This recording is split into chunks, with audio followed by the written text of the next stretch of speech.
So thank you for the introductory part. So this is lesson 4 on introduction to human resources. Introduction to human resources management. Good day, my students. My name is Kabiru Shola Jensi. I'm one of the facilitators for the program titled Introduction to Human Resources Management. So in this course, we'll be talking about the literary meaning of what human resources management implies. We're talking about the historical emergence of the concept. Then we're talking about the function of human resources management. I hope you are going to fly together with me in this course so that we're able to have a lovely landing. So thank you and God bless.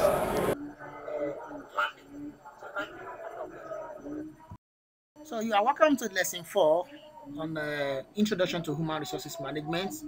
So in this lesson, I'll be talking about some of the factors that propel the development of human resources management in the context of Nigeria.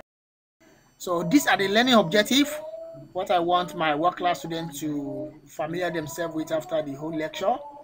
I want them to understand some of the factors that leads to the growth and development of human resources practices in Nigeria, and some of the challenges that the practices is facing currently in the country. So factors that influence the development of human resources practices in Nigeria. There are so many factors, but I want to look at it from just this few paradigm. First and foremost, I want to talk about the area of trade unionism. So the upsurge of trade unionism from 1940 to date is one of the major factors that propel the development of human resources in the context of Nigeria. Because before the advent of a trade union ordinance of 1938, unionism were not allowed globally, and Nigeria being a colony under United Kingdom, so people were not allowed to come together. But until 1938, when the ordinance was passed in UK, so it became operational in 1930 in Nigeria, or 1940 and above. So people have started understanding the need for workers' welfare to be taken care of in the world of work. So as a result, labor issue, grievances, disputes, and so many other things were being mechanized in a way that whenever they come up, it can easily be resolved. So similarly, government influence also play a very prominent role in the development of human resources in the context of Nigeria. So what did I mean by this? I'm talking about some of the labor ordinance, labor decree, labor acts, convention, either at the level of ILO, human relations, treaty, and what have you, that Nigerian government have endorsed, that they are signatory to. So it's also brought about the procurement of human resources management practices in the context of Nigeria. For instance, the Factory Act of 1955, the Labor Code of 1948, the Wage Board Act of 1957, the ILO Convention of 1948 on collective bargaining, right to join union, and what have you.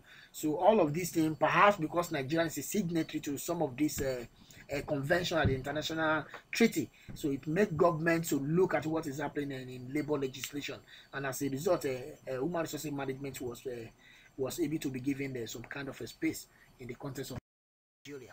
So similarly, we also look at the role that the Nigerian Employer Consultative Association also play, which is highly tremendous in the area of a growth of personnel management functions in the country. So though NECA was established in 1950, but since then they've been promoting good personnel management function vis-a-vis some of the schemes that they go in collaboration with the government on. So like Industrial Relation Committee that NECA are part of it, area of training and education committee, and others area like that.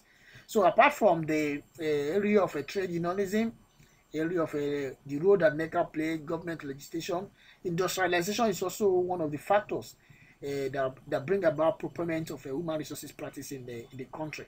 So the springing up of industry in different location, in different states, in different division, also make people now to have interest in what is happening in the management of workers in their respective organizations. So now, just talking about the synopsis of some of the factors that bring about the procurement of a human resource practice in Nigeria. So one of my students want to ask a question in this regard. So can you please ask? Tell me, what is your name? Good Lord.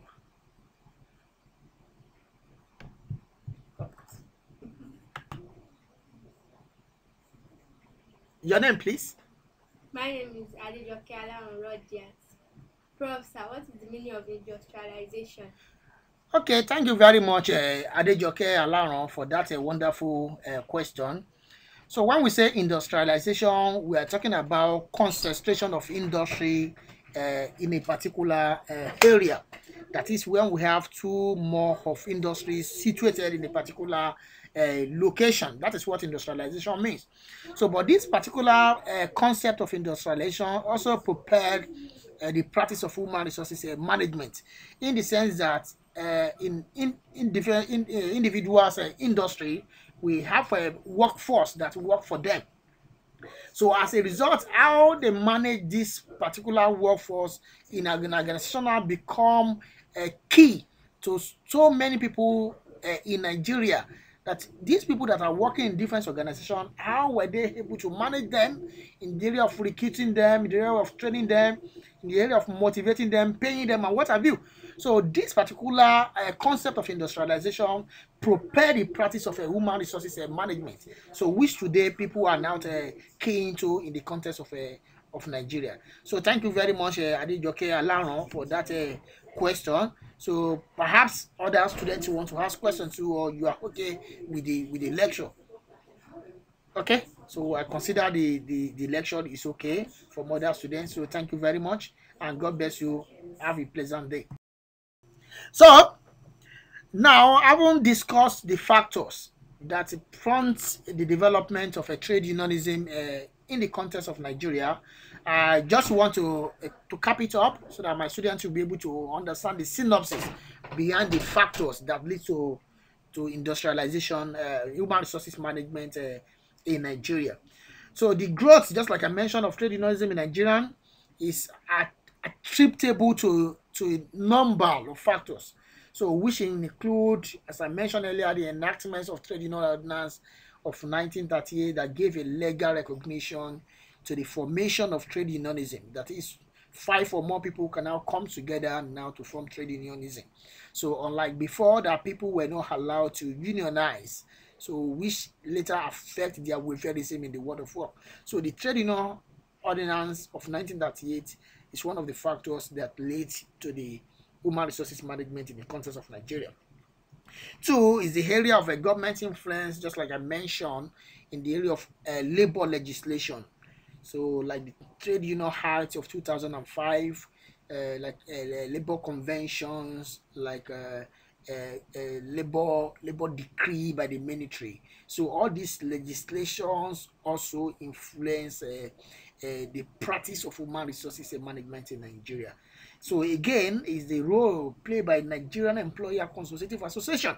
So you know the trade unions represent the workers. So NECA, MAN, NASI, NASIMA, so are the one that is representing association of employers here. So the role that these employers also play in the context of Nigeria also leads to why people now love to study human resources management as a discipline and as an area of a practice. So last but not the least is the area for industrialization that Adejoke Alaron has question about. So the concentration of industry in a particular location also make people to look at human resources management as a discipline and as an area of expertise. So thank you very much.